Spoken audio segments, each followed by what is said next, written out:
pusieron que de pararse todo. Sí.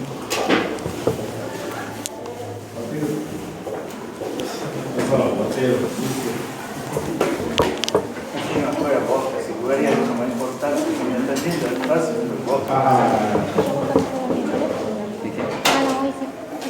Estoy con que Marte. Yo también. Con que ella.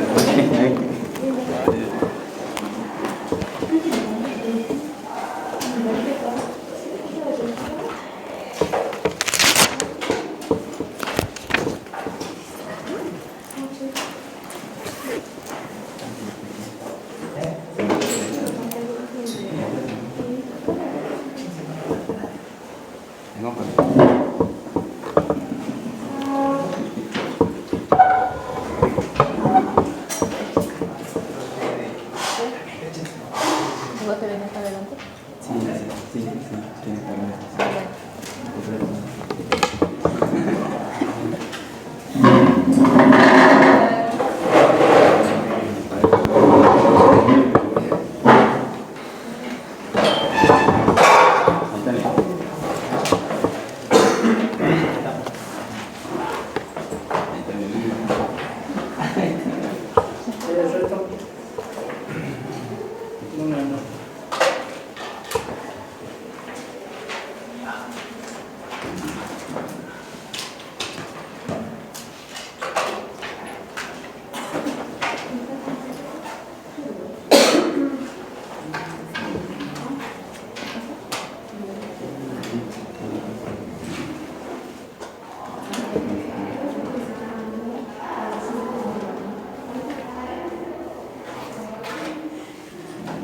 Chicos, hace rato los mandé teóricos, lo recibieron, ¿no? Sí.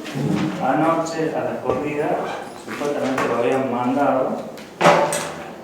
Bueno, fui a cenar, entonces me conecté la compu, se ve que la variante que se está ahí. De casualidad le vi a la tarde que no tenía el teórico, se lo mandé. Ese teórico es la segunda parte y esto ya es más específico de la materia.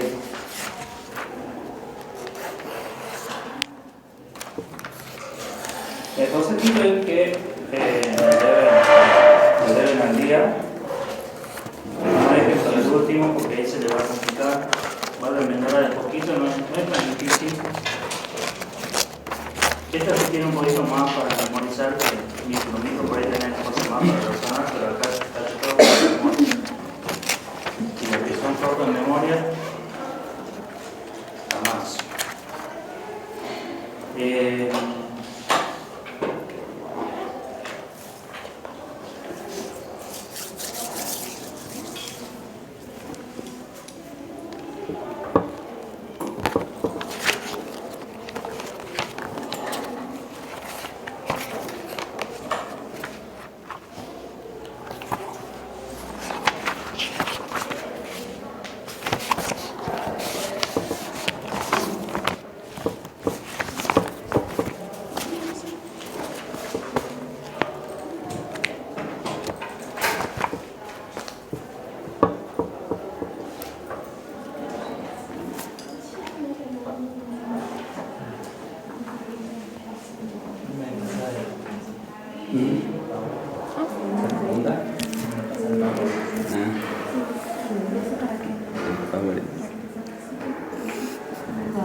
Febrero, dice.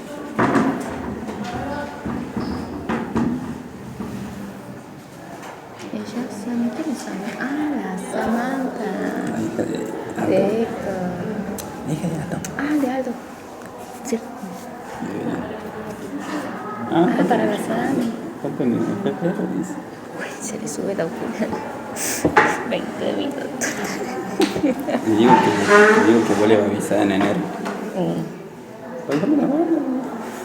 Es que los precios aumentan, pues no le puedo dar un presupuesto. Claro. O sea, de que se lo puedo hacer así, pero el presupuesto no se lo puedo dar ahora.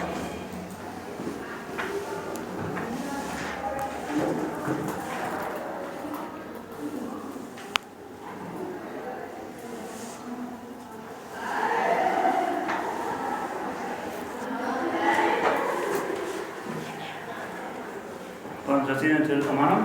Sí. Bueno, en el... ¿Espera un poquito la ventana?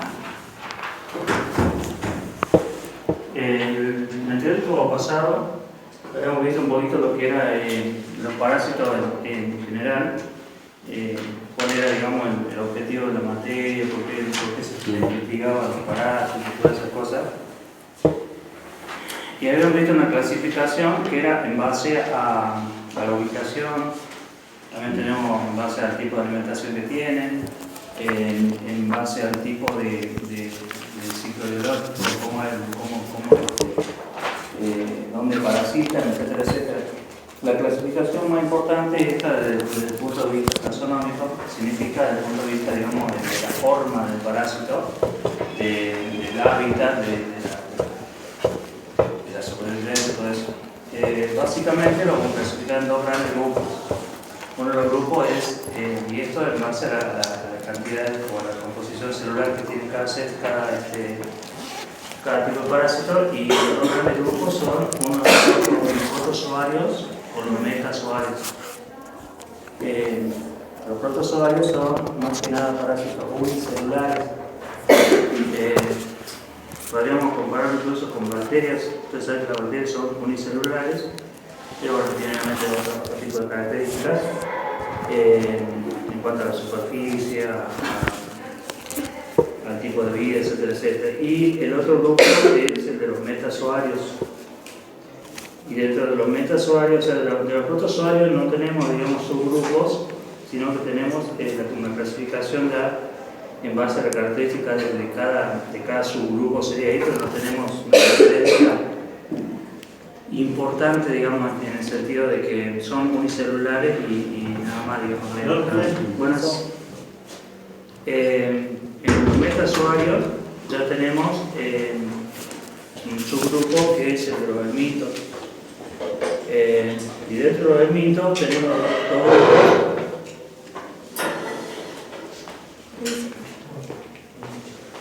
Que uno corresponde a los platelmintos y a los nematodes o nematelmintos. Dentro del platelminto tenemos dos grupos que son los cestodes y los nematodes. Después de eso tenemos por separado, digamos, como un tercer grupo, el grupo de los artrópodos. Estos artrópodos son también pluricelulares, por eso están debajo de los metazoarios, pero ya son animales con más, un poco más evolucionados, digamos, que tienen, digamos, otras características más, ¿cómo les puedo decir? Por ejemplo, acá dentro de los artrópodos están los de la sarna. Son parásitos que son como más grandes, más visibles. Acá en el caso del protozoario son parásitos que vamos a ver en el microscopio únicamente. En cambio, los metazoarios, los helmintos son gusanos, y esos gusanos lo podemos ver en una materia fecal, lo podemos ver, como les contaba todavía cuando un paciente lo vomita, caso de Ascari, y así. Yo lo que les aconsejo es que se aprendan esta tablita o este gráfico, que le va a ayudar mucho hasta el final de la materia e incluso para rendirla. La clasificación entonces en protozoarios unicelulares y metazoarios o metazoos, que son los pluricelulares, de los cuales van a ver obviamente el helminto y así la división que tienen ahí en la primera página. Hay un ejemplo representativo nada más, en el caso de, ahí fíjense, tiene ahí en el dibujo dice una entidad nueva historítica. Si se pueden observar bien, es una simple célula, o sea, un parásito unicelular que corresponde al primer grupo de los protozoarios. Y en el otro caso, fíjense que ya tiene un gusano que es bastante notable, digamos, no tiene ninguna, no hace falta un microscopio para verlo.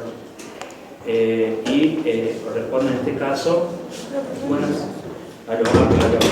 el Ascaris lumbricoide, que decía que se parece a una lombriz de tierra.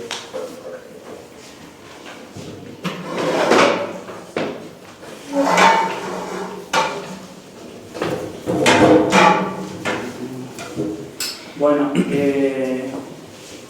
dentro del grupo de los protozoarios también tenemos, digamos, distintos subgrupos, pero que las características son más o menos parecidas. No como los metazoarios, que hay subgrupos que son con divisiones bastante marcadas. Por ejemplo, dentro de los protozoarios, de los metazoarios, tenemos, vamos a hacer unos parásitos que son como una forma de hoja. Hay parásitos que son como lombrices, como decía, como el Ascaris. Hay otro que es como la Tenia saginata, que es un gusano que tiene una cabeza, que tiene unos bordes, digamos, que son como unas ventosas por donde se pega el parásito al huésped, un cuello, y ese cuello tiene o sea, se va desarrollando fragmentos, entonces tiene como es como una cinta que tiene divisiones, y esas divisiones tienen a su vez alojan un huevo, o tiene un órgano femenino y masculino, son hermafroditas y se autofecundan y ahí se va a producir huevos. Esto también se explica un poquito. Entonces estos son parásitos totalmente distintos. Este es un gusano redondo, como decía, con la forma de una lombriz de tierra, y este es un gusano que parece un fideo simple, solamente que está, digamos, fragmentado en estos pedacitos. Y en cambio, en los protozoarios, por lo general, vamos a ver más bien células. Fíjense que el primer grupo corresponde a las amebas. Las amebas son parásitos muy comunes en la vida cotidiana. Podemos encontrarlos parasitando al ser humano o cualquier otro animal, o incluso lo podemos encontrar en el agua. El agua, por ejemplo, aguas estancadas, podemos encontrar las amebas. ¿Qué son las amebas? Son simplemente células. Una célula tiene la forma de cualquier normal, digamos, una célula. Dentro de este grupo de las amebas, tenemos, estas son, digamos, características más que nada, como es taxonómicas.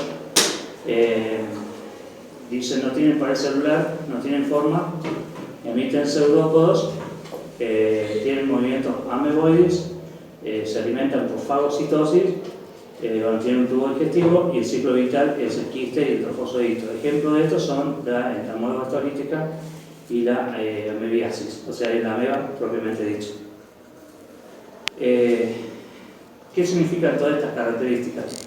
Ustedes creo que vieron cuando se activaba la plaqueta. ¿Se acuerdan que la plaqueta era una estructura más o menos redonda, y cuando se activaba empezaba a emitir los pseudópodos? ¿Eso lo vieron o no? Sí. ¿No? Sí. Debería. Bueno, cuando se forma, o sea, para que se forme el coágulo, las plaquetas, que son, digamos, son estructuras irregulares, tienen esta forma más o menos, cuando se activan empiezan a emitir pseudópodos, o sea, como prolongaciones. Estas prolongaciones van a estar adheridas inicialmente al endotelio. Al activarse o sea, al activarse y empezar a emitir los pseudópodos de estos, los piececitos, digamos, hacen que la otra plaqueta que está acá se contacte, y a la vez esta también va a producir, va a reaccionar, hacer una reacción en cadena.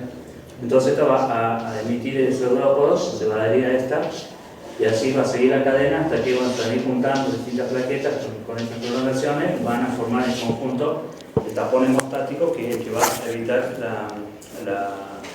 el sangrado. La función de la plaqueta, ¿cuál es? Evitar que cuando hay tratar de ayudar en la cicatrización, evitar que siga un sangrado en caso de que se rompa, digamos, un vaso. Bueno, acá solamente algo parecido. Las amebas tienen, como decía, la estructura esta,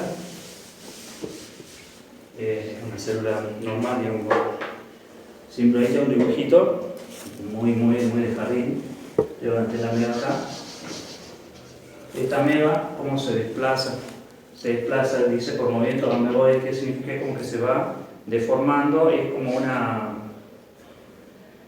como una pelota, digamos, gelatinosa que empieza a moverse, pero va a ir desplazándose por cambios en la forma, digamos. Cuando empieza a suponerse que esta se va a empezar a mover, de esa forma va a pasar a una forma un poco más aplanada, suponete que tiene una superficie más aplanada, en otra quizá adopte la otra forma, y así va a ir cambiando para poder desplazarse. No tiene digamos,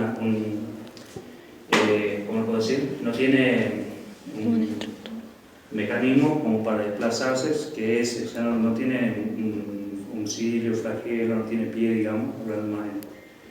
Y el movimiento como muy plana, bueno. digamos. ¿Cómo? Es como plano, digamos. Es como como que se va deformando, se va adaptando a la superficie. Se va adaptando, supónse que hay una cavidad, entonces se va a hacer como profunda ahí, se va a subir y se va cambiando.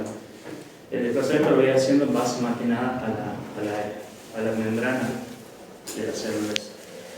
Es que o sea, en realidad no tiene forma, bueno, este es el movimiento metabólico, actúa por sobreviven por fagocitosis, tiene un objetivo. Ustedes saben de lo que lo habíamos repasado en el ciclo, el tema de la incorporación de nutrientes.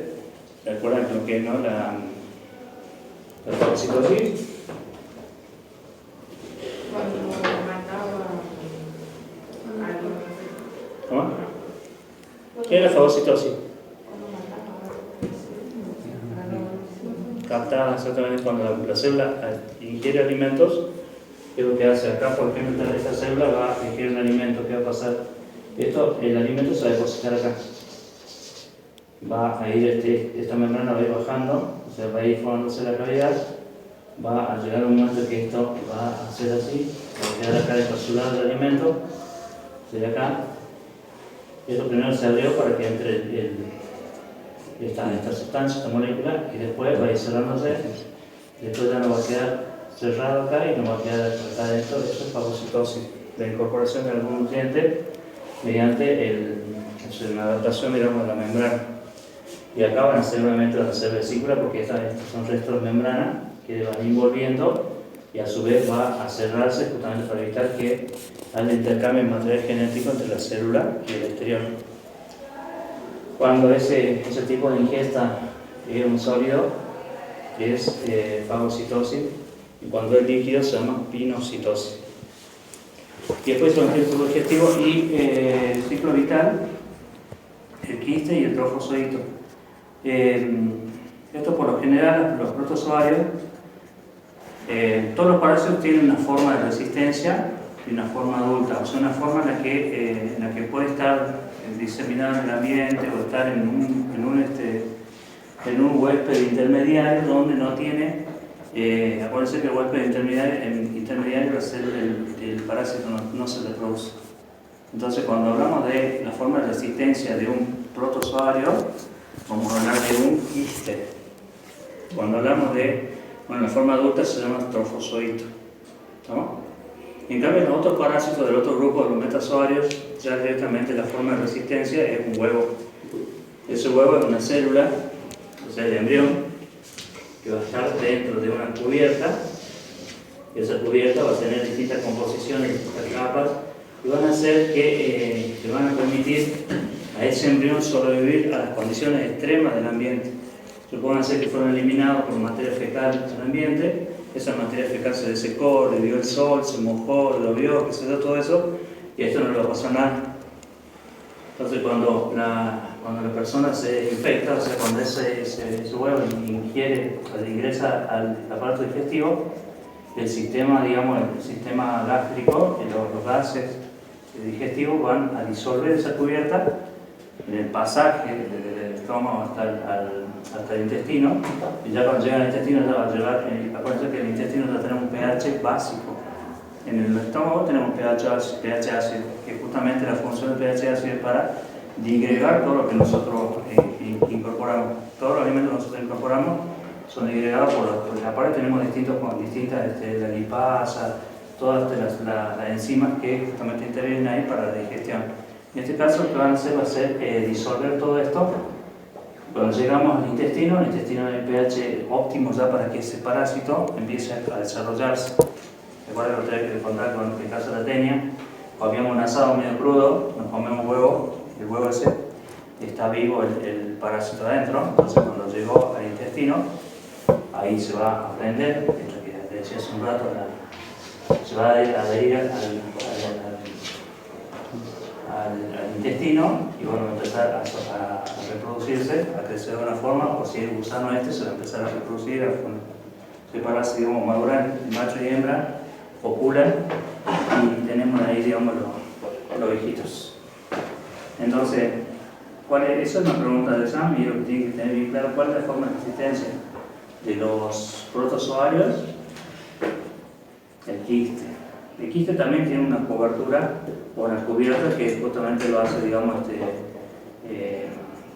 lo protege de las condiciones adversas, climáticas adversas. Supongo que yo tengo una mebiasis y la persona esa defeca, digamos, así lo abierto, o sea, en el pasto, se está eliminando a las amebas. ¿Qué va a pasar? ¿Esas amebas van a sobrevivir o no? Las amebas ya están, digamos, adultas, están en trofosoditos de amebas. ¿Cómo era la pregunta? Si esa persona, o sea, supone que, bueno, que no vamos al caso extremo, vamos al caso de que a mí me trae una muestra que tiene de un material fresco que tiene trofosoditos, que yo los puedo ver, por ejemplo, que el tema de las yardias, se pueden encontrar trofosoditos en la materia fecal. ¿Esos trofosoditos son viables o no? ¿Ya pueden llegar después de reproducirse? Sí.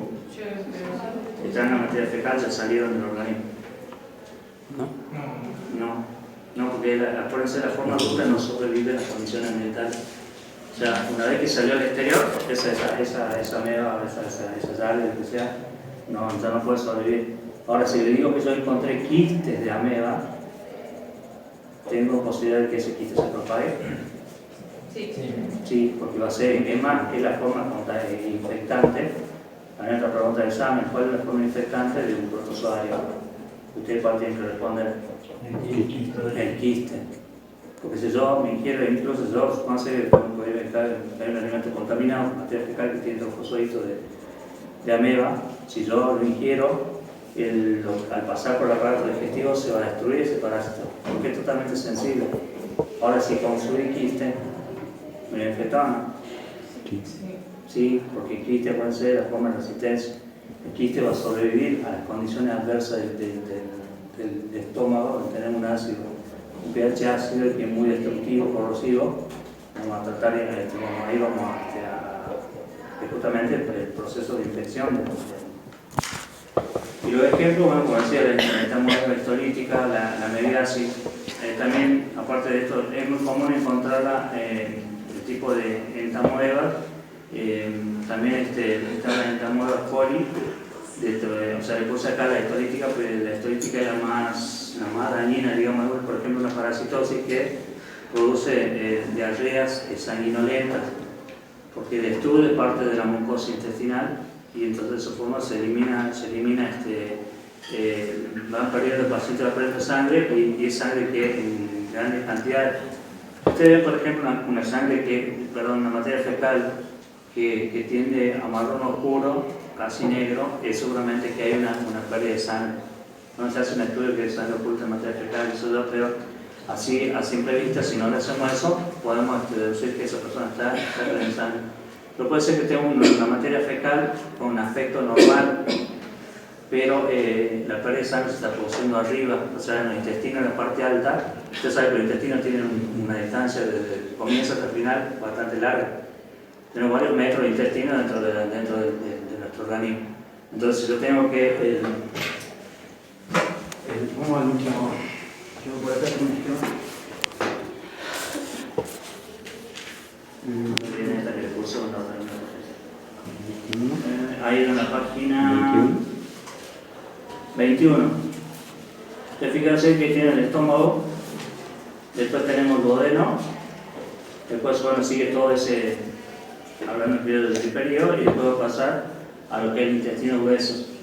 Si se supone que la lesión o este parásito infectó la primera parte del duodeno o la última, fíjense que va a recorrer todo ese trayecto largo hasta llegar a eliminarse la materia fecal. Si el sangrado se produce acá en esta parte, va a recorrer todo eso, entonces la sangre se va a ir diluyendo, se va a ir desintegrando, va a ir convirtiéndose en otro producto de lo que es la descomposición de la sangre, y no vamos a llegar, digamos, a ver en la materia fecal no vamos a llegar a decir que esta materia fecal contiene sangre. Pero si hacemos un análisis que decía que es de la materia, sangre oculta en materia fecal, podemos encontrar. Entonces, ahora sí, ese sangrado si está en la parte, digamos, cercana al intestino grueso o el intestino grueso, esa sangre ya puede llegar a ser visible. Ustedes van a ver materia fecal que tiene así como hilo rojo, y justamente sangre, como que sangre fresca, digamos, que está saliendo, y puede ser justamente por la acción del parásito, o puede ser por otra cosa, pero en este caso estamos hablando de parasitosis. Entonces, volviendo al teórico, a la parte del ciclo vital, entonces acuérdense, esto es para todo el tema, o sea, para todos los protozoarios. El ciclo vital o el ciclo biológico es a través de un quiste. Ese quiste va a ser ingerido, como decía, se va a disolver la cubierta, bueno, va a desarrollarse, se va a reproducir. Pase. Buenas noches. Ese parásito, que lo que va a hacer, como decía, se le va a disolver la cubierta, va a crecer, se va a reproducir, va a volver a ser el mismo organismo, se van a volver a formar los quistes.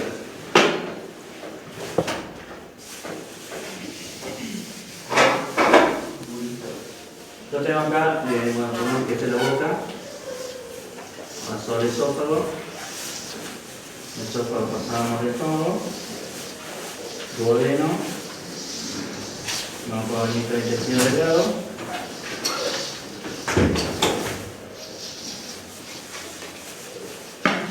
intestino grueso y el feto. ¿Sí?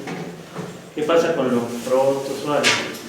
Ese quiste que ingirió el huésped va a ingresar, va a pasar, digamos, de esa forma, que es la que lo decía acá. Este es el quiste.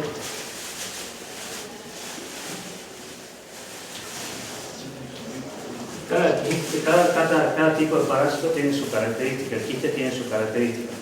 Por ejemplo, vamos a hacer uno que tiene esta forma, y acá adentro tiene como unos ojitos característicos de una llave de alambre.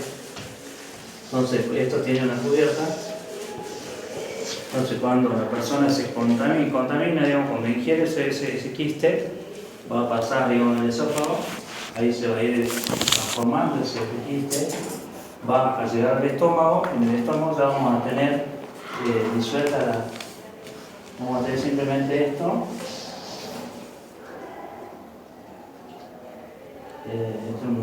Acá faltaría algo así. Esta sería la cubierta, esa lo hace disolver la cubierta y ya la tengo como suelto, digamos. Acá cuando llega acá así, al intestino, cuando llega al intestino, yo ya voy a tener en alguna parte que esos cuatro puntitos son 4 núcleos. ¿Qué significa eso? Que yo ingerí un solo quiste, y voy a tener ¿cuántos quistes voy a tener? ¿Cuántos parásitos voy a tener? 4. Estos se van a reproducir acá en la parte del intestino, en el intestino, y acá vamos a tener que se van a producir. Bueno, acá ya no vamos a tener esta característica, ya va a ser el quiste, el trofozoito. Entonces voy a tener 4 trofozoitos, y después a su vez esos trofozoitos se van a transformar y vamos a volver a tener el quiste. O sea, acá se reproducen, se eliminan los huevos, o sea, yo ingerí uno y voy a terminar eliminando 4. ¿Entienden? Y esos 4 a su vez tienen 4 núcleos. O sea, ¿cuánto vamos a terminar eliminando? Y si el ciclo sigue, vamos a tener cada vez más. ¿Cómo se? Tenemos 4, 8, 16. Bueno, ¿se entiende cuál es la razón? Lo que leo recién, los protozoarios tienen dos formas. La forma tiene una forma infectante que es el quiste y la forma, digamos, adulta del trofozoito. La forma adulta es la que produce, la que se reproduce.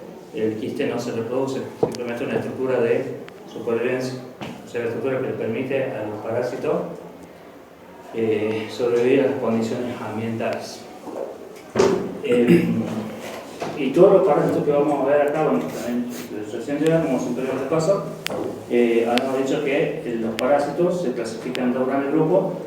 El primer grupo, o sea, los tres hablamos de que se clasificaban de distintas formas, en base a cómo era su ciclo biológico, a cómo era su nutrición, bueno,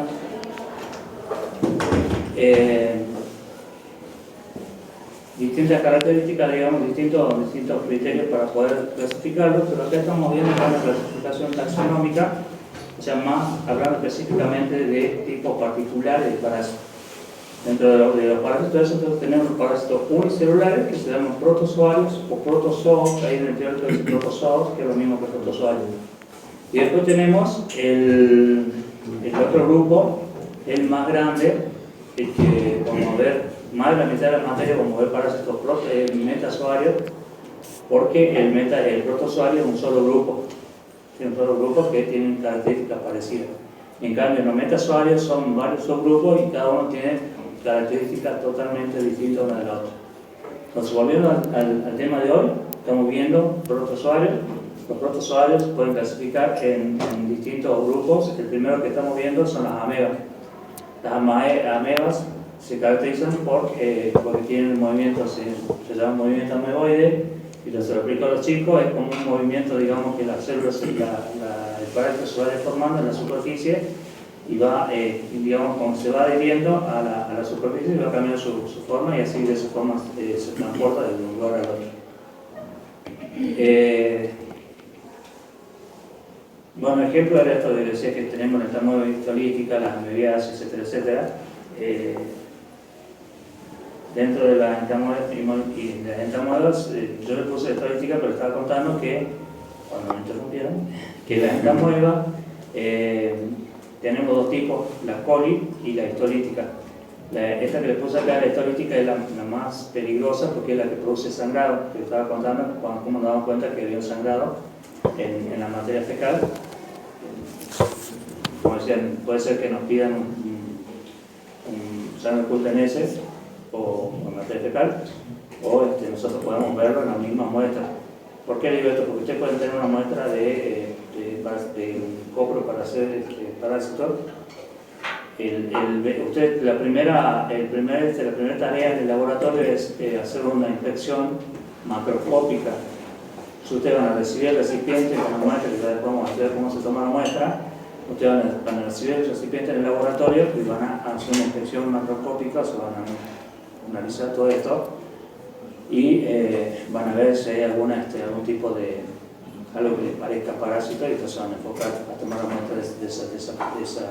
O puede ser que se encuentren justamente los trofozoitos. ¿Pase? ¿Copiar? No. Entonces no pase. Y nada, ya sé que tenemos la histolítica, y después la menos dañina es la entamoeba coli. Son parientes las dos, pero hay una que es mucho más peligrosa que la otra. Y justamente la histolítica es la que produce hemorragia digestiva, que eso lo vamos a ver en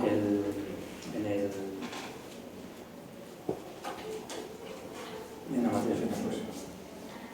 En esto, cuando hacemos el examen macroscópico, hay que tener cuidado porque a veces pueden parecer parásitos, pero ya no son parásitos, son restos de fibra que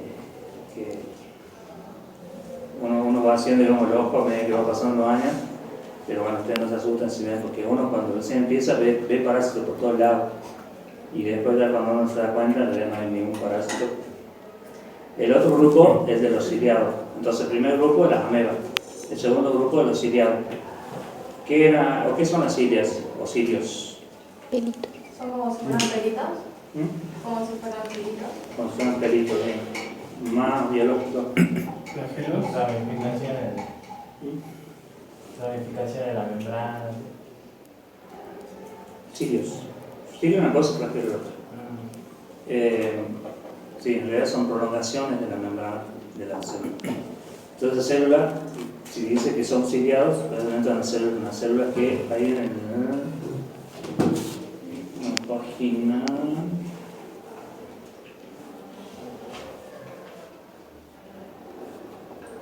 Y la tenía que dar para el otro lado. Bien.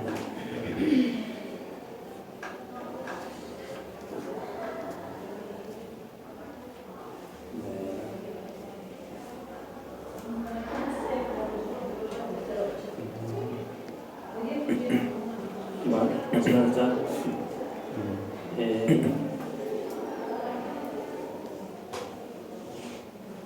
Se me largo, ¿no? Página 36. Hay una foto del Vagantium coli. Fíjense, esa foto más o menos que tiene ahí, tiene unos núcleos. ¿Lo tiene? Sí. Página 36. ¿Todos? Sí. Bueno, fíjense que ahí hay una cosa que es como un ojo. Algo así. Tiene muchos conejitos. Esas son todas las cilias. ¿Cuál es la función de la cilia? Permitirle en este caso al parásito el desplazamiento.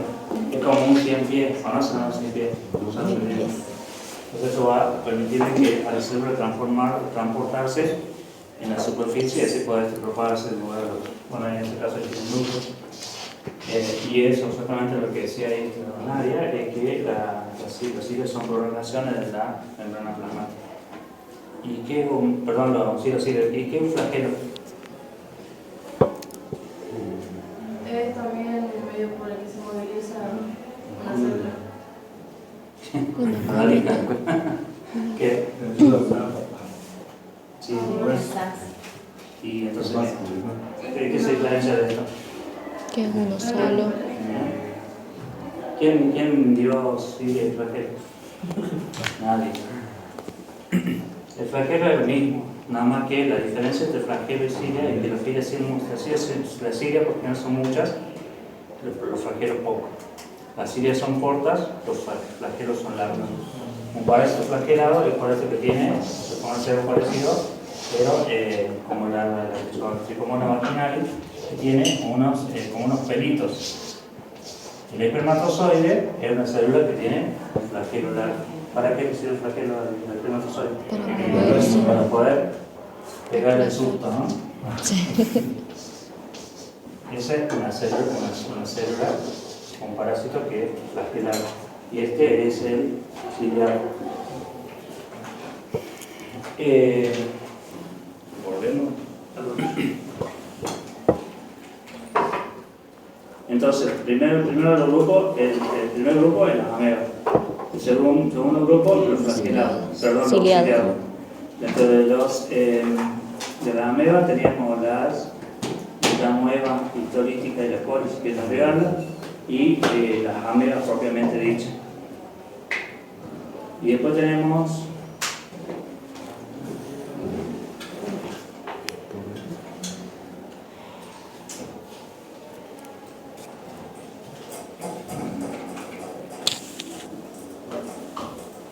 los ciliados. Entonces tienen cilias, pertenecen a la familia de ciliáceas, no importa, longitud de 2 milímetros. Son parásitos de agua dulce y agua salada. Están muy asociados con bacterias, bacterias citostoma y poro anal, o sea, tienen una cierta, a diferencia de las bacterias, que las bacterias son células, o sea, son organismos unicelulares, pero las células que simplemente tienen una membrana plasmática, citoplasma, la zona nuclear. Acuérdense que las bacterias son procariotas, o sea, no tienen núcleo definido, y mantener, digamos, la pared celular. En cambio, los parásitos estos son unicelulares, pero si ya tienen digamos, como una célula, pero tienen como boca y ano, digamos. De forma primitiva, o algunos solamente tienen boca, pero ya esa es otra diferencia, digamos, que lo hace, o sea, ser unicelulares, que lo diferencia entre una bacteria. ¿Se entiende? O sea, si yo le pregunto, ¿cuál es la diferencia entre una bacteria? ¿Por qué ¿cómo puedo definir una bacteria? Por diferencia de una bacteria de un parásito unicelular.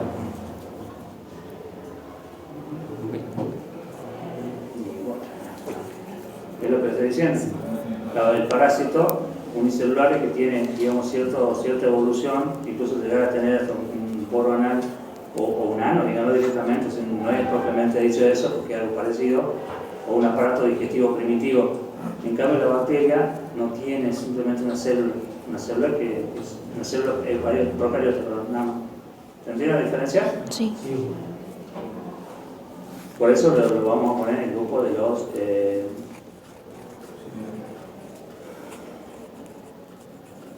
parásitos.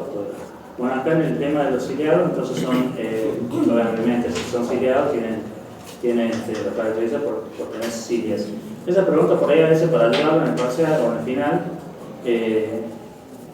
yo por eso le digo a los que han llegado recién, aprendan a hacer cuadritos, el primer cuadrito, no sé, dibújenlo, pónganlo en la pared, en la cama, en el techo, en el pie. Pero apréndenselo a eso, porque eso lo ayuda muchísimo a estudiar la materia y a poder llevar. Por ejemplo, a veces me preguntan en el parcial qué son los protozoarios, o en el final. Y por ahí algunos me van a decir, dame un ejemplo de protozoario. Tenemos 20.000, pero que me diga una ameba o cualquiera del grupo es suficiente. De ahí podemos entrar a hablar, hablamos de protozoario. Entonces, ¿y cuáles son las formas de estructura? ¿Cuál es la forma de resistencia del protozoario? Quiste. El quiste. Entonces, sí, ¿cuál es la forma adulta o reproductiva del protozoario? Trofozoito. Forma de resistencia, quiste, y la forma adulta o evolutiva,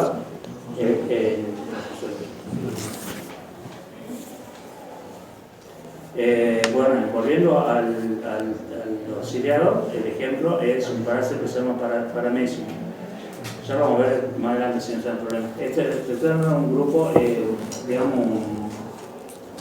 una clasificación general y ejemplos generales de cada tipo de cada grupo, digamos. Acá tenemos, fíjense, esto ya corresponde, si había un grupo de los ciliados, va a haber un grupo de los, ¿qué es lo parecido a los ciliados? Flagelo, entonces va a haber un grupo de los flagelados. Y bueno, este grupo de los flagelados se llaman los mastigófora o mastigófora. Dice, son grupos heterogéneos protozoarios caracterizados por la presencia de uno o más flagelos largos en una o todas las fases de su ciclo. O sea, puede ser que en algún momento lo obtengan, o que digamos, en todo su ciclo lo tengan por lo menos una vez. Para que sea ciliado o flagelado, tiene que tener, digamos, en alguna etapa. No significa que en todo su ciclo, quizás en alguna etapa ya no perdieron el ciclo. Y no significa que dejen de pertenecer a ese grupo, porque en algún momento sí van a tener esa cilia o ese flagelo. Los flagelos, ¿para qué sirven? Para locomoción, o sea, para transportarse, y también para la captación de los alimentos. Bueno, muchas especies son parasitas y causan enfermedades, como el caso del Trypanosoma cruzi. Esto vamos a verlo cuando Trypanosoma cruzi, ¿qué enfermedad produce? Chagas. Entonces, cuando nosotros veamos, ahora no vamos a ver ni el Trypanosoma cruzi ni el Toxoplasma gondii, que también son tipos de protozoarios. Lo vamos a ver en uno de los últimos teóricos aparte, porque vamos a ver digamos, toda esta clasificación que vimos acá, más un teórico que se va a llamar parásitos hemáticos o tisulares. Un tema muy bonito que siempre habría que joder cuando están por rendir final, para ayudarles, para que se saque un 10, pero a veces se traban y no saben decirnos cómo se clasifica, cómo se diagnostica un Chagas. Así que se vayan sabiendo que le tomó un Chagas cuando se reciba. Entonces, estos parásitos lo vamos a ver en el capítulo o en la unidad que veamos, parásitos hemáticos tisulares. porque son parásitos que se encuentran a diferencia de lo que estamos viendo en la sangre o en los tejidos. El Chaga, en realidad, que lo que hace cuando la vinchuca pica al hombre, al picar, produce, digamos, la herida, y a la vez, mientras la vinchuca está chupando la sangre, defeca. Porque la vinchuca tiene el parásito en el aparato digestivo. Entonces, al defecar, tira, digamos, el parásito en una determinada forma, que te lo vamos a ver. Cuando dejó de picar, es la misma respuesta del organismo de la persona, es rascarse. Entonces la persona se rasca y ¿qué es lo que hace? Introduce la materia fecal de la vinchuca al torrente sanguíneo. Y ahí está el parásito. Ese parásito va a ingresar al torrente sanguíneo y va a estar dando vuelta ahí en todo el organismo por un tiempo, y eso también lo habrán visto ya en otra materia, va a estar dando vueltas por un tiempo, y esa es la enfermedad de Chagas aguda, con determinados síntomas, y después va a ser un momento en que ese parásito tiene afinidad por el tejido o el músculo cardíaco. Entonces van a buscar siempre irse al corazón. Una vez que el parásito ya se instala en el corazón, ya deja de circular. Entonces ahí ya el método diagnóstico va a cambiar, porque ya no, primero ¿cómo diagnostico un Chagas agudo? Mediante simplemente un extendido de sangre, o el proceso donde se hace una centrifugación, que es como el Stroop. El Stroop es una de centrifugar la sangre, y entre el espacio entre el suero y el coágulo, digamos, ahí se encuentran los parásitos. Entonces yo, tomo la muestra, hago, digamos, una centrifugación, trato de levantar material de esa zona, de la interfase, y lo llevo al microscopio, y ahí me fijo si que encuentro. O está también que se llama microstroop, que es una prueba que se hace para los bebés. En realidad se le toma la muestra del cordón umbilical, y para ver si el bebé, digamos, creció o sea, se contagió, digamos, Chagas congénito. Entonces yo tengo un método directo. Yo voy a buscar el Chagas o el parásito en la sangre. Ahora, una vez que ya llego al corazón, ya no está circulando más sangre, entonces ya empieza la etapa crónica. ¿Y cómo diagnostico el Chagas crónico? ¿Cómo creen que podemos diagnosticarlo? ¿Qué pasa ya a nivel de nuestro sistema inmune al estar el Chagas en los músculos? Los anticuerpos. Va a empezar a producir anticuerpos. Entonces, ¿qué es lo que voy a hacer yo en el laboratorio? Utilizar pruebas inmunoquímicas. Voy a usar el Chagas, el Chagas lisa, el IFI, o sea, distintas pruebas que ya son inmunoquímicas. O sea, el método indirecto, porque yo no estoy buscando parásitos, estoy buscando algo que dio como respuesta a la presencia de parásitos. ¿Entiendes? Eso lo vamos a ver en el teórico ese, así que no tengo problema, pero para cortar un poquito la diferencia. Entonces hemos visto las amebas, los ciliados y los flagelados. De las amebas teníamos las amebas propiamente dichas, teníamos las entamoebas, después le paso una lista bastante larga, así que no tengo problema. Y en el caso de los ciliados tenemos Paramecium, y en el grupo de los Mateopora, o darle los flagelados si quieren, para que no se confundan, pues por ahí el nombre medio complicado. Y ahí nos podemos encontrar, obviamente, el parásito que se caracteriza por la presencia de una organela de movilidad que es de flagelo.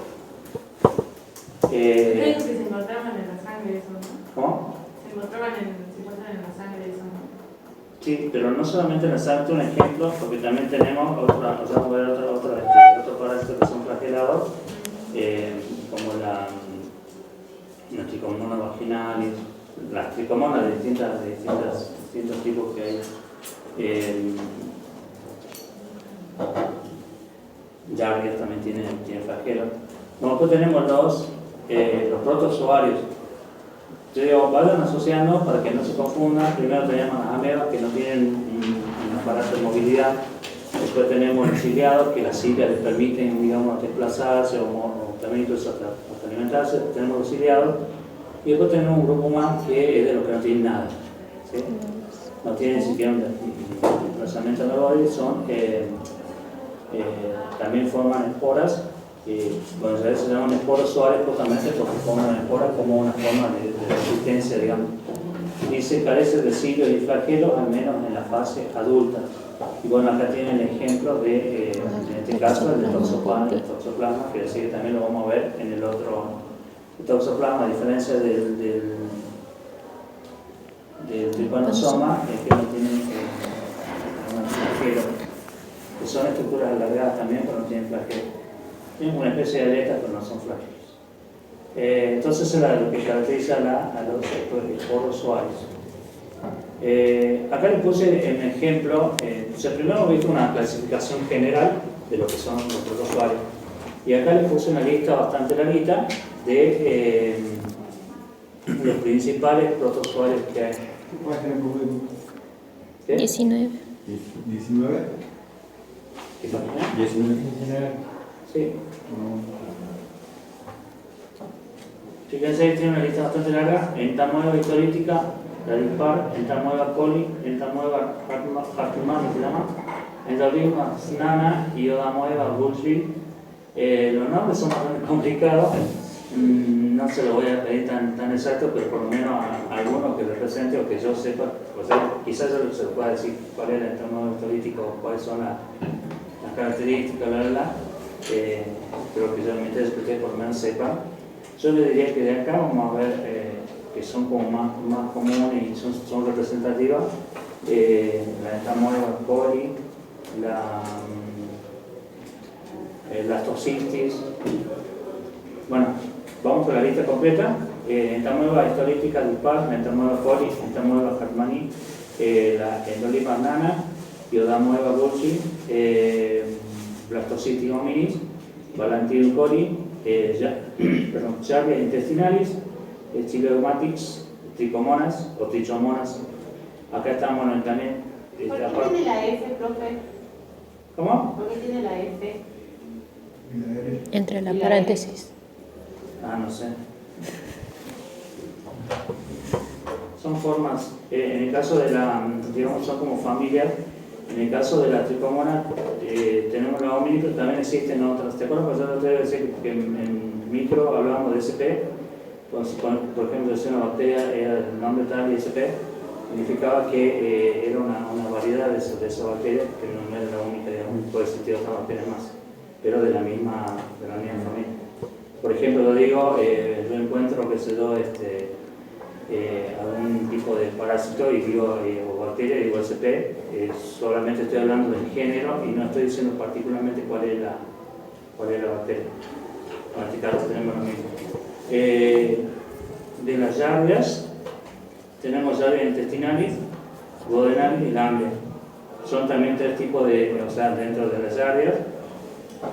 Hablamos de las yardias en general y después tenemos las yardias que son distintas subdivisiones de la misma. O sea, distintas familias de yardias.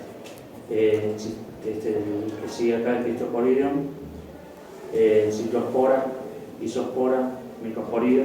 No son toda una la lista de las bacterias de las parásitos que estamos viendo y que están comprendidos entre los dos. ¿Qué estamos viendo ahora? Protozoarios. Bueno, dice, para cada uno vamos a ver la morfología, o sea, qué forma tiene, la reproducción y evolución, la acción patógena, el diagnóstico, tratamiento y la distribución geográfica y la profilaxis, o sea, cómo podemos prevenir. En cuanto a la morfología, vamos a ver de algunas, no de todas, porque fíjense que esta es una lista, este es un resumen de la lista de los parásitos protozoarios que hay, pero es enorme la lista, o sea, es larguísima. Vamos a ver cómo se reproducen de evolución, creo que más o menos hemos visto ya cuáles son la estructura de resistencia y vamos a ver cómo se reproducen, cómo se diagnostican. Si yo le digo que por lo general son parásitos digestivos, ¿cómo podemos diagnosticarlo? Por un copio parasitológico, o sea, mediante una materia fecal. Si es un parásito hemático, ¿lo puedo diagnosticar por una muestra de materia fecal? No. Esa fue la respuesta de en un examen ahora hace poquito, que yo pregunté, ¿podemos diagnosticar? No, me dijo, ¿cómo diagnosticamos Chagas? Me dijo, con un análisis de materia fecal. Y juro que tenía ganas de decir el dato de otro caso. tuve paciencia, respiramos, ¿no? Y bueno, cómo hacer la profilaxis. La evolución geográfica, ¿por qué es importante estudiarla o por lo menos tener conocimiento? Porque hay parásitos que viven en determinadas zonas. Por eso te decía, bueno, si vamos a entrar en cobre, es un lugar seco, frío, probablemente, no hay en el ambiente, digamos, hacia la temperatura ambiente para el parásito, que mueren congelados, porque no hay, digamos, no favorece. Ahora si nos vamos, por ejemplo, acá, no sé, al campo de Vaquero o en Caldera, podemos encontrar parásitos en el suelo, en el pasto, millones de parásitos. No, mire, tú dices que tiene parásitos. Él es ex vaquereño, ¿no? Sí. Entonces vivía en Vaquero. ¿Ah, sí? Sí. Los pólipos Para para volver por parásitos. Bueno, ahora en la página que sigue, ahí ya hablamos de las fórmulas, de las formas evolutivas del protozoario, o sea, cómo es que el protozoario sobrevive y van a ser mediante sus dos formas. ¿Cuáles son las formas evolutivas del protozoario? La que siguen, trofozoito, forma adulta, y el quiste. ¿Qué es el trofozoito? La forma vegetativa a través de la cual el parásito se alimenta y se reproduce. En el quiste, la forma de resistencia que permite vivir en condiciones ambientales adversas. Ahí ya que vieron, ¿el quiste se alimenta? No. Es como el huevo y la gallina. ¿Sí? O sea, la forma adulta es la gallina y el quiste el huevo. El dibujito ahí de una forma adulta, fíjense, este es un flagelado. ¿La ven ahí arriba? Sí. Y abajo están como un huevo, digamos, el quiste. Eso tiene distintas formas, más bueno acá ya está un poco más esquematizado. Mantiene el quiste, fíjense que ahí tiene el quiste una pared quística, que es la envoltura que yo les decía hace un rato, que lo protege, digamos, de las condiciones ambientales. Y adentro, fíjense que hay una vacuola, dice el micronúcleo y el macronúcleo. O sea, ahí adentro está el material genético de ese parásito, ¿no? O de ese protozoario. ¿Sí? Ahora, en el caso del trofozoito, fíjense que tiene una estructura un poco más evolucionada, ya tiene una forma más alargada, y ahí tiene en la parte de arriba, por eso que tiene un plasma, para proyectar esto, pues fíjense que hay como una línea hacia el medio, un poco así,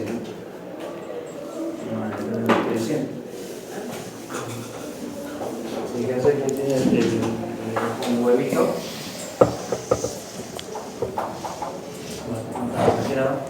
Y acá ven que tiene una línea, una línea negra. Bueno, ahí tiene lo que se llama el citosoma, toda la estructura de una célula. Nada más que acuérdense que son protozoarios, son unicelulares, o sea, una sola célula que tomó esta forma. Les decía hace un rato cuál es la diferencia entre una bacteria y un parásito unicelular. Acá tienen un ejemplo. Este parásito ya tiene cierta estructura, esta es una forma de hacer, digamos, como el aparato digestivo del parásito unicelular, cuando va a hacer intercambio de material o cuando se va a nutrir. Después tenemos distintas estructuras, como bueno, está el núcleo, ahí al medio, está el micronúcleo, la vacuola alimenticia, y son parte, digamos, del trofozoito. Yo lo que quiero que a ustedes quede claro y no sean tanto lío, es simplemente eso, que ustedes sepan que los protozoarios tienen una forma de, cuáles son digamos, las formas de sobrevida, cuáles son la forma, digamos, mecanismo de resistencia para la forma adulta, que es el trofozoito y el quiste. ¿Sí? ¿Cuál es la diferencia? En que el quiste es la forma, digamos, de resistencia, la forma que está protegida, que va a sobrevivir a las condiciones adversas. Sin embargo, el trofozoito es la que se reproduce y es la que obviamente no va a sobrevivir en las condiciones ambientales. Fíjense que acá tenemos un trofozoito. Ese trofozoito que dice abajo se nutre y se divide. Lo que estamos haciendo son datos que la forma que tenemos acá como trofozoito, de una forma evolutiva, va a ser la división de la célula, en este caso el trofozoito. Y en el caso del quiste, fíjense, no se nutre de la forma de resistencia. Estamos en la página 20, ¿nos siguen? Sí. ¿Sí? Fíjense que hay un dibujito que tiene como dos ojitos, ¿saben? Como esos son los dos núcleos, Yo cuando le explicaba ya eran 4 núcleos. En cambio acá en este esquema tenemos 2 núcleos. O sea, cada tipo de parásito protozoario tiene una característica, tiene un quiste con determinadas características. Algunos tienen 8 núcleos, o sea, 8 redondelitas de esas, algunos tienen 4, algunos tienen ninguna.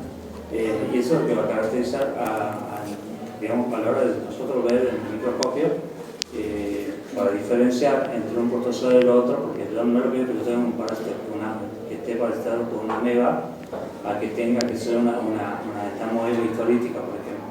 Si yo tengo la entamoeba, estoy mucho más patógena, mucho más peligrosa que la otra. Entonces yo tengo que informarle, yo lo que he buscado es que informar al médico exactamente lo que es, digamos. Profe, la parte de microprotozoide del quiste también hay que saberla. No, simplemente saber que el quiste es una estructura viva, pero que está en estado latente y que está cubierta. Cuando ustedes sepan que hay una cubierta que le da resistencia y que le permite la sobrevida es suficiente. La diferencia entre el quiste y el trofozoito es esa. ¿Son distintas cosas o pasa de ser quiste y después pasa a ser trofozoito?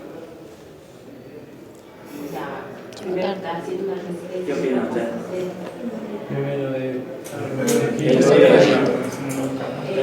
llevas en condiciones que creo que tres parásitos van a pasar a ser un trofozoito, llamado. Claro, el quiste es el parásito, o sea, es una forma de parásito. Vos la verdad. Bueno, cuando nosotros ingerimos el quiste, ese quiste, el que cayó al ambiente, el que cayó al aire, porque son unicelulares, puede estar en el aire, puede estar en cualquier, contaminando un alimento. Cuando yo lo ingiero así. El quiste tiene una cubierta que lo va a proteger de las condiciones ambientales, de la desecación, de la humedad, de todo. Y el bichito está adentro, vivo, en ese estado, es una célula. Entonces cuando ingresó desde la boca, ingresó al aparato digestivo, en el estómago esa cubierta se disuelve. Al disolverse ya te van a quedar esas células casi descubiertas, ya viables, o sea, ya van a empezar a crecer. Y de esa voy a tener 4 hijitos, porque estos son 4 núcleos, o sea, sería como un huevo con 4 pocitos dentro, más o menos. Es un ejemplo tanto, pero bueno. Entonces cuando yo haga cuando se pasó al aparato, al intestino, acá tenemos un pH ácido, y justamente la capacidad del ácido es corroer todo eso y disolver la membrana, y vamos a tener entonces acá los parásitos ya sueltos.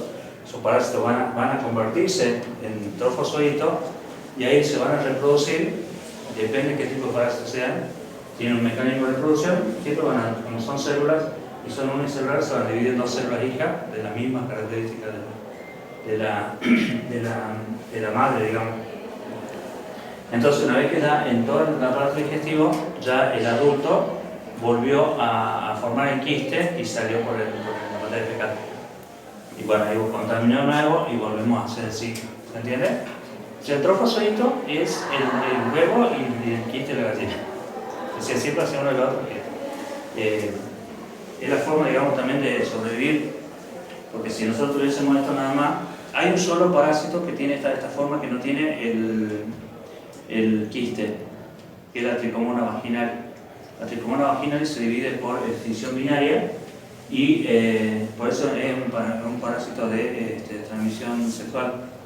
Entonces pasa de persona a persona mediante las relaciones sexuales y no hay una etapa, o sea, si el parásito cae a orina, se muere. De hecho, nosotros cuando yo encuentro frecuentemente en los sedimentos urinarios la tricomona vaginal. ¿Qué pasa? Que a veces cuando esta tricomona tiene una vida, se mueve muchísimo porque tiene flagelos. No sé si se mostró alguna vez el video, no. Ese flagelo, digamos, están como locos en el sedimento, se mueven de un lado para el otro. ¿Qué pasa cuando pasa un tiempo? La célula se muere. Y cuando se muere, como son estructuras así como redonditas, también tienen un puntito. Al morirse, los flagelos se desprenden, no se los ve. Aparte de estar quietos, el moverse nos permite verlo. Decir, mira, ahí está el flaqueo. Pero cuando ya una vez que se murió ya queda, digamos, quieto y no se lo ven en mi cuerpo. Entonces yo alcanzo a ver algo así y puedo decir que es un leucocito. ¿Ya? Puedo confundir con un leucocito. Por eso las orinas yo las tengo que procesar inmediatamente, lo más antes que pueda, para que no pase esta parte de la acción de las bacterias, que se altere el sedimento ese. ¿Ya? Que una infección va a haber, digamos, en el caso de este, que lo puedo estar inventando, que hay leucocitos y no hay leucocitos, era un montón de anticomunos muertos, ¿se entiende? Entonces yo tengo que conservar la orina lo mejor que pueda, como para que esas anticomunas estén vivas. A veces lo encontramos por ahí uno o dos, y eso ya nos ayuda a nosotros para decir no, este es anticomuna y no son leucocitos. Pues yo estoy informando que son leucocitos, estoy diciendo que el médico le diagnostique una infección. Porque no siempre el médico manda a hacer un urocultivo. Yo le digo que este paciente tiene leucocitos y seguramente el médico va a decir no, una infección y lo va a requiere hacer rápido o le va a dar una medicación preventiva hasta antes de hacer el cultivo. Pero si el médico va a dar una medicación, un antibiótico, y no tiene certeza, seguramente le va a decir, le va a pedir un urocultivo. Si a usted le dan un urocultivo y un antibiótico, ¿qué tiene que hacer? ¿Toma el antibiótico o toma la muestra? Toma la muestra y después recién comienza con la antibiótico-terapia, que eso es como paliativo, es como para ir ganando tiempo, pero a veces funciona, a veces no. Porque quizás pasa, cuando me pasó en verano a mi mamá, que a ella le pusieron encima de ceftriaxona, y cuando a los 3 días, o sea, antes de empezar a medicarla, de tomar la muestra, hizo cultivo y cuando salió el cultivo era resistente a ceftriaxona. Entonces fue un gasto al vicio, fue destruir el intestino, el estómago, el hígado, todo. Pero bueno, a veces con el apuro se toman esa medida. Acá en la página que sigue, que puso un pequeño esquema de lo que es el aparato digestivo, que ustedes ya lo conocen. Bueno, acá en la parte de arriba sería lo que es la boca, que no está. Se va a continuar en que en el esófago, después pasamos al estómago, duodeno, del duodeno, bueno, tenemos duodeno de la primera parte, la segunda y así, después pasamos al hígado, todo eso, pero no está, digamos, la división de lo que es la parte del intestino delgado, pero en general digamos, todo el intestino delgado, que después va a pasar a ser el intestino grueso, que tenemos el colon ascendente, descendente. ¿Se acuerdan de eso? ¿Lo estudiaron, no? Sí. El colon, bueno, los distintos colon hasta que terminen en el recto, o sea, en el ano, donde ya va al exterior. Este es posible, chicos. Después tenemos también las glándulas anexas, el hígado, el páncreas, que son, digamos, que forman parte del aparato digestivo, son anexas porque contribuyen con la digestión. El hígado, mediante la bilis, elimina, o sea, libera sustancias que intervienen en la digestión. El páncreas, que también, digamos, cada uno va a aportar distintas enzimas para degradar, digamos, una cierta sustancia y hacer que esos alimentos que nosotros ingerimos sean óptimos, digamos, o sean, lo adapta para que sean absorbidos. Ustedes saben que acá en el intestino el alimento va a ser absorbido, va a pasar a la sangre, de la sangre va a ir al hígado, en el hígado se procesa, va a ir al epistórgano blanco, donde va a cumplir su función de alimentar, y después los desechos van a volver al hígado, en el hígado se vuelven a procesar y van a ser eliminados. ¿No? Entonces, todo este traje, ¿por qué le puse el repaso? Porque nosotros podemos tener un parásito que va a ser, si el parásito digestivo va a ser ingerido por la boca, obviamente, va a hacer todo este recorrido. Ahí ya tenía un ejemplo de cómo es la acción, la digestión en el estómago, etcétera, etcétera. Esos parásitos puede ser que sigan todo este ciclo hasta llegar al ano. ¿Sí? O sea, va a entrar a la boca, pasan por todo ese tubo, que será el intestino, estómago, intestino, y va a llegar al ano. En otros casos hay parásitos que desde el intestino migran hacia el hígado, hacia los pulmones, de los pulmones llegan a la boca, justamente en la calle umbilical, que la persona que por esta parasita lo vomita, pero no es que vino del estómago, vino justamente del bronquios, salió el sistema de los bronquios, de los pulmones, pasó a... Solo lo veis, podemos hacer problema. Pero esto es el ciclo, por eso quería que tengan bien claro, que repasen bien cómo es la anatomía, en el caso de la parte digestivo, Entonces, que la mayoría lo sabe, pero bueno, por lo menos se lo puse ahí como para que repasemos y cada vez que hablemos de algo no nos perdamos y no estemos, digamos, ¿por qué también esto es importante que repasen bien? Porque esto, cuando ustedes vean estudios del ciclo biológico, es justamente esto, la ingesta, pasa del estómago al intestino. El intestino, como decía, lo de la tenia, se va a adherir a la mucosa intestinal. En realidad, lo que hace es separar, digamos, usted sabe que el intestino tiene como una mucosa. ¿Sí? Eso es lo rico de los chinchulines, justamente la mucosa que se desprende cuando en el caso del humano, hace eso. Entonces, para esto lo que hace es disgregar un poquito sacar esa parte de esa mucosa y adherirse al capilar que está irrigando esa zona del intestino. Entonces, al adherirse, ¿qué va a hacer? Va a empezar a desarrollarse, como decía el ejemplo de la tenia, va a tener una cabeza, y esa cabeza tiene como ventosas que le permiten estar adherido. La tenia puede vivir años en la persona, pueden llegar a medir hasta 20 metros, son larguísimas, pueden digamos, depender que tiempo, por eso que la que llaman la muy solitaria, es una sola que se está reproduciendo constantemente y obviamente aumentando también de tamaño. Entonces, en este caso, la tenia libera digamos, las probiotas maduras, que son digamos, parte del parásito que contiene el huevo, y bueno, así va a ser el ciclo. En cambio, hay otros que, como el Ascaris, el Ascaris puede ser que haga ese ciclo directamente en el signo o no. Sí. Acá está durmiendo. Pasamos por el intestino. Pasa por el intestino y el intestino puede ser que siga directamente hasta el ano y si se haga el materia fecal o haga el ciclo que decía que de ir hasta el hígado, del hígado pasar al pulmón y así, ¿entiendes? Solo quiero que esto lo tengan bien clarito. Bueno, acá tiene un pequeño resumen de lo que es el Entamoeba coli, después cuando hablamos de las amebas. Fíjense, seguro que pronto decía que la entamoeba tenemos la Entamoeba coli y la Entamoeba histolítica.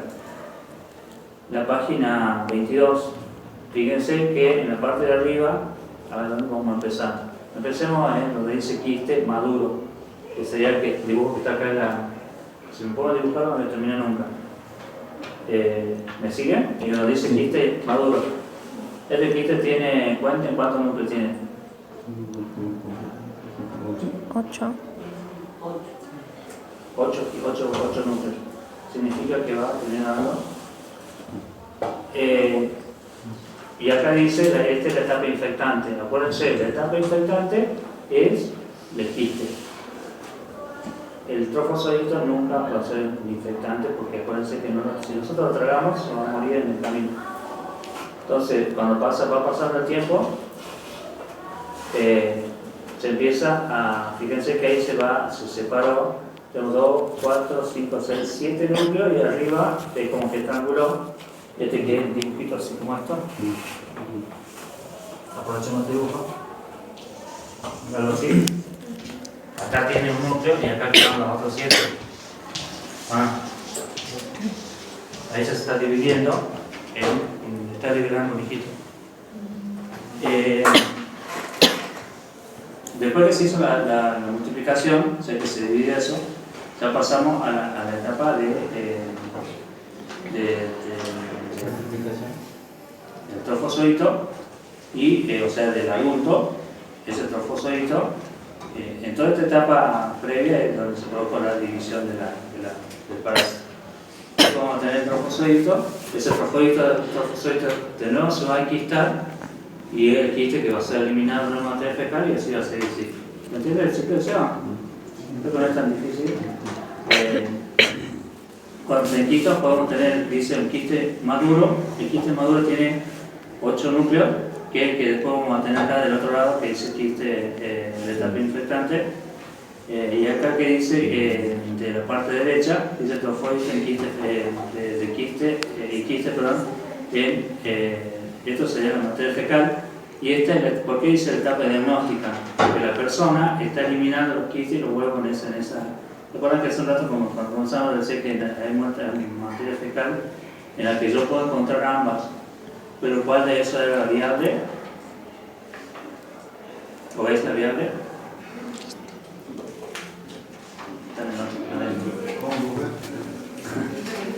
Decimos decimos que acá en la etapa esta del dibujo, el esquema dice que el trofozoito en ese dice que es la etapa de diagnóstico, o sea, ¿esto qué significa? Que es la etapa en la que yo tengo en la que me trajo el paciente la muestra. El paciente me trajo la muestra, esa muestra que iba a contener trofozoitos y el quiste. Por eso se llama la etapa infectante, la etapa diagnóstica, es la etapa en que yo, ¿cuándo yo voy a diagnosticar este tipo de parásito? Cuando la persona lo elimina en ese, entonces haciendo un poco parasitológico. A eso se refiere eso. Bueno, pues tenemos lo que dice, fíjense que ahí en el otro extremo dice trofozoito y hay una flecha y dice se desintegra. Yo quiero que entiendan esto, que esto nos dice enquistamiento, eso ya pasa en la materia fecal. En la materia fecal se va a liberar la forma adulta, que es el trofozoito y el quiste. El trofozoito se va a morir porque no tiene condiciones para sobrevivir. Y el quiste, yo lo voy a tener en materia fecal, los dos lo voy a tener en materia fecal. Va a depender del tiempo, por eso justamente se pone en formol esa muestra, entonces va a conservar la estructura del quiste. Si yo no pondría formol y pudiera ver eso, voy a ver solamente el huevo, el quiste, porque el que sobrevive, digamos, las condiciones ambientales. En cambio, el quiste no va a estar porque puede ser que está varios días, porque usted cuando hace un copro, junta muestras de varios días. Entonces el quiste ya se murió, las mismas bacterias que están en la materia fecal lo van a digregar, lo van a usar más bien. Y bueno, y acá tenemos que ese quiste maduro, podemos tener un quiste que tenga dos huevos, esos dos huevos, fíjense, pero dos núcleos, y esos dos núcleos después se van a dividir a su vez dentro del quiste y van a tener 4 huevos. Y después vamos a llegar a un quiste final, al quiste maduro, que va a tener 8. ¿Entiendes el ciclo o no? Sí. ¿Cómo es tu nombre? Vos. Profe, ¿Qué? ¿por qué está para este lado con 8, después de acá con 8 y después vuelve de acá? Esa parte no la entiendo. Porque vamos de nuevo. Primero nos dice quiste maduro. Yo partí de un quiste que tiene 8 núcleos. ¿Estamos ahí? Bueno, cuando yo ahí dice ingerido, o sea, cuando yo lo ingiero, ese huevo, bueno, aparece esta característica, o sea, la protección que tiene, y fíjate que ella empieza la división, ya ese ganchito que tiene arriba con un núcleo, ya es un hijito. Fíjate que ahí queda una pelotita con 7 redonditos, que es justamente el parásito que, digamos, quedó, o los restos que quedaron, y ya liberamos uno. Y eso va a seguir hasta que vamos a tener, en definitiva, esto no están los 8, tendría que quedar 8, digamos, pero como un ciclo, yo solamente represento 1, ¿se entiende? ¿Qué tenía acá?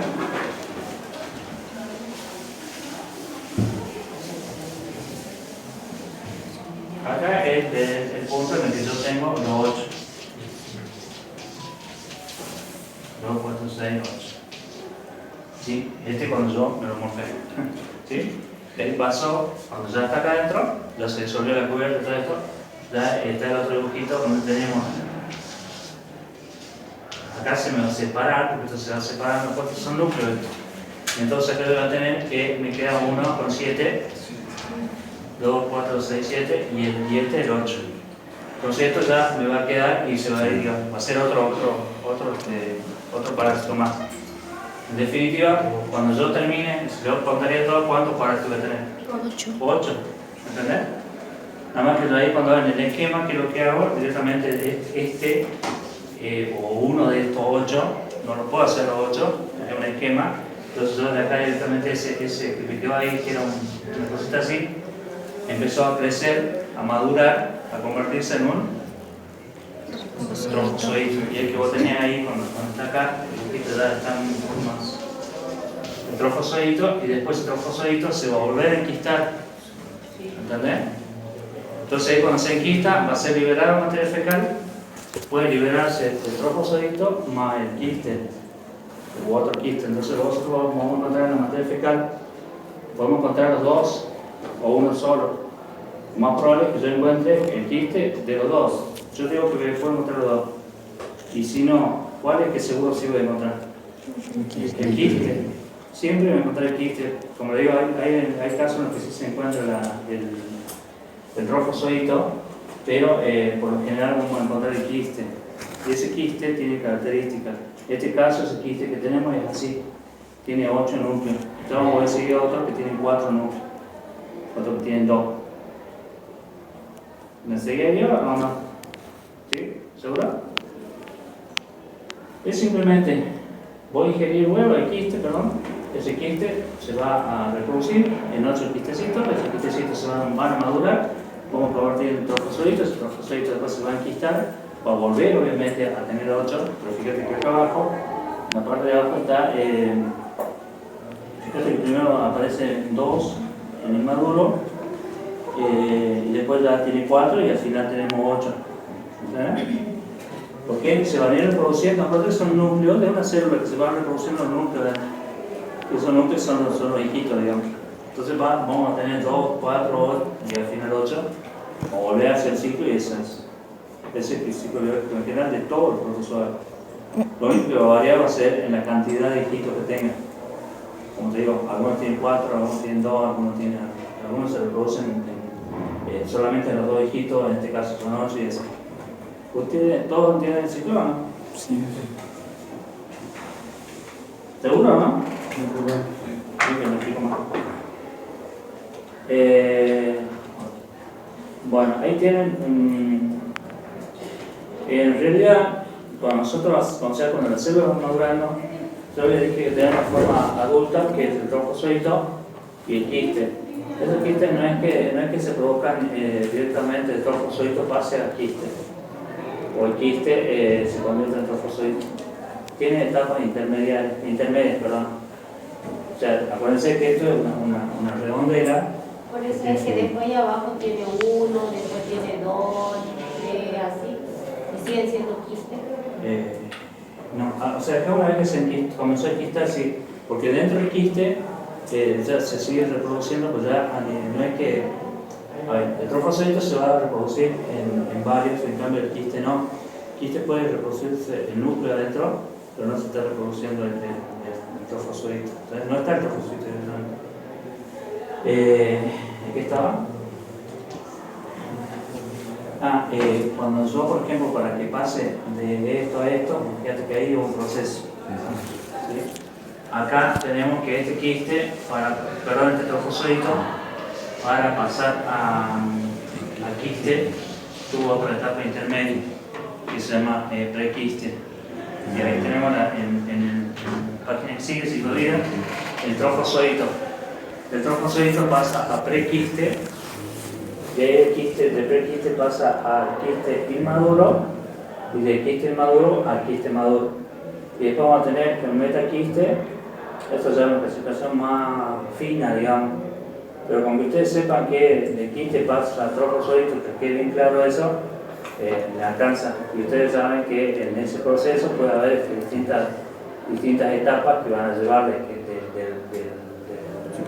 trofozoito a quiste o del quiste a trofozoito. ¿Entienden? Y ahí bueno, tienen más o menos explicadas cómo son las etapas. Después del quiste maduro tenemos metaquiste. Fíjense que ahí está una pequeña descripción cuando hablamos del trofozoito.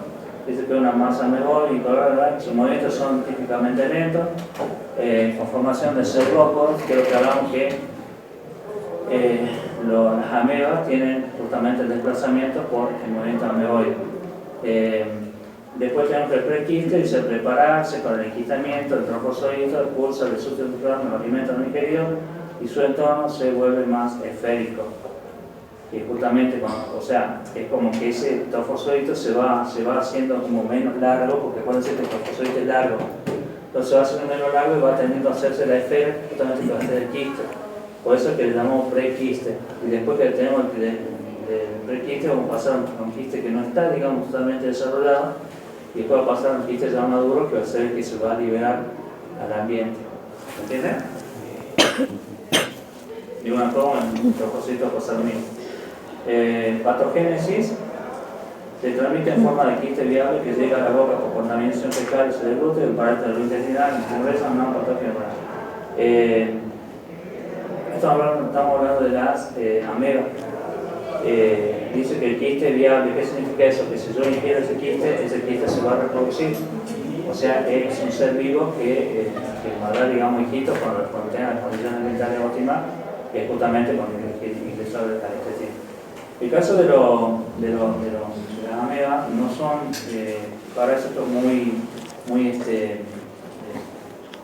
son casi comunes y no son tan dañinos como otros parásitos.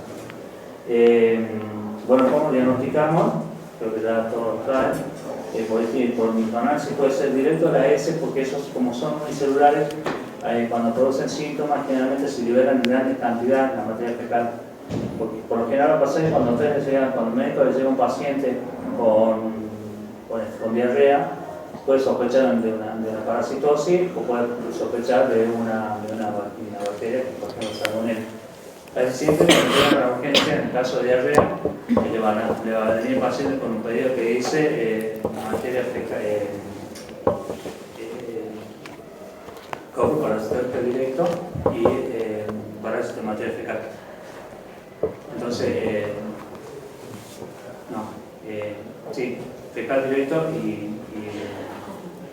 parásito de materia fecal. Ustedes van a buscar más que nada justamente eso, los parásitos, pero como si es parásito protozoario, seguramente puedo encontrarlo ahí. Es muy común que uno en la materia, en el análisis directo, encuentre los quistes o una Escherichia coli o cualquier otra bacteria, realmente no vamos a encontrar, o puede ser que haya una infección muy raro, pero por lo general, si hay una parasitosis, van a encontrar justamente los quistes más que nada se encuentran de las áreas que son contaminantes de agua en el campo, son muy comunes en los campos, presas, en los barrios donde el agua está muy potabilizada. Podemos encontrar contaminantes en las áreas que tienen justamente el quiste, muy característico de eso. Entonces, ¿cómo lo debemos diagnosticar? Mediante un análisis directo de ese, o también puede ser en un copro parasitológico. Acuérdense que el copro es cuando juntamos de varios días. Y el directamente viene el paciente, va al baño y le junta la muestra porque está con diarrea. Lo más lógico es que cuando le piden parásito de materia fecal es que su paciente esté con diarrea.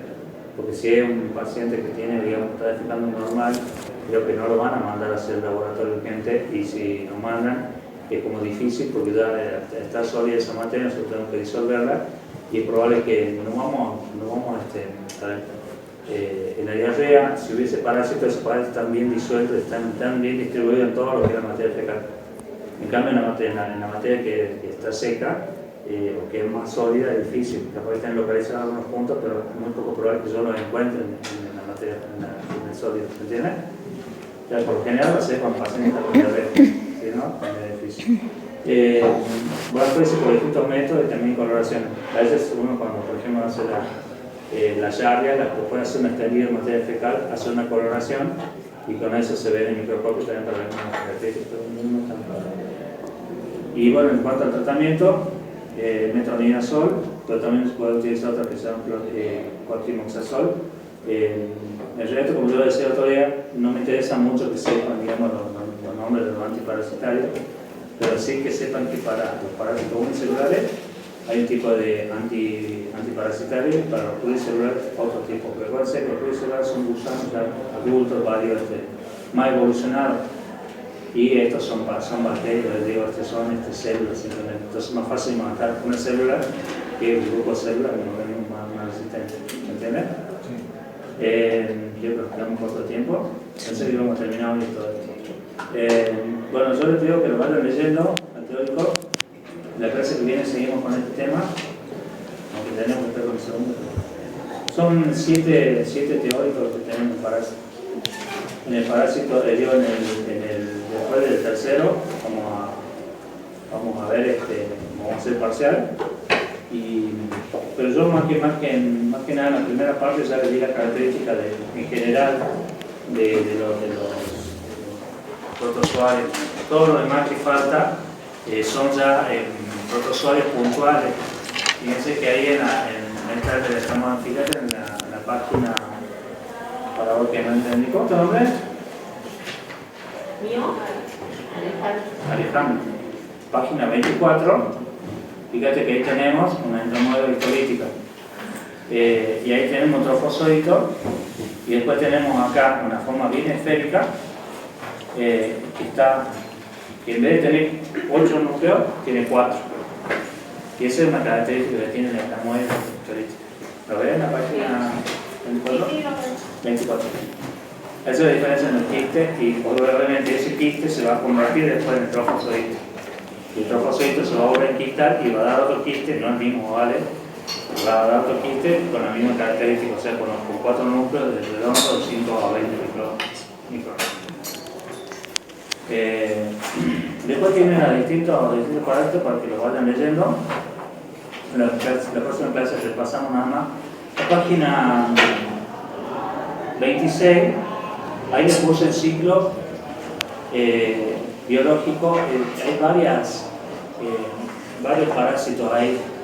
Tenemos entamoeba de distintas variedades, distintos parientes y endolimas. Y los o sea, todo ese conjunto de bacterias, de parásitos protozoarios, tienen el mismo ciclo biológico, o sea, parecido también. Por eso se lo puse todos juntos, para que ustedes vean cómo es el ciclo. Fíjense, ahí está bastante fácil, que es lo que acabamos de ver en el otro. Nada más que acá está especificado para ese tipo de parásitos protozoarios. Y fíjate, ahí están las distintas formas del trofozoito y del ciste. Eso es lo que a nosotros nos ayuda en el diagnóstico. Cuando nosotros tenemos que hacer, cuando hacemos el microscopio, yo no es que vaya a decir tengo un protozoario. Tengo que decir al médico que hay presencia de huevos de entamoeba coli o huevos de entamoeba mani o distintos. Y eso, como me da cuenta yo, fíjate que el huevo de perdón, no es huevo, es el quiste de la entamoeba coli, fíjate cómo tiene núcleos, distintas características, y que sigue más abajo que la entamoeba armani, tiene 4 núcleos, pero aparte tiene otra estructura ahí que son las que los caracterizan. La otra entamoeba también tiene otra forma, y eso es lo que a nosotros nos permite decir, bueno, tenemos esta entamoeba o aquella. Y bueno, el quiste también, pero nosotros como es muy raro que encontremos quiste en la muestra de parasitología.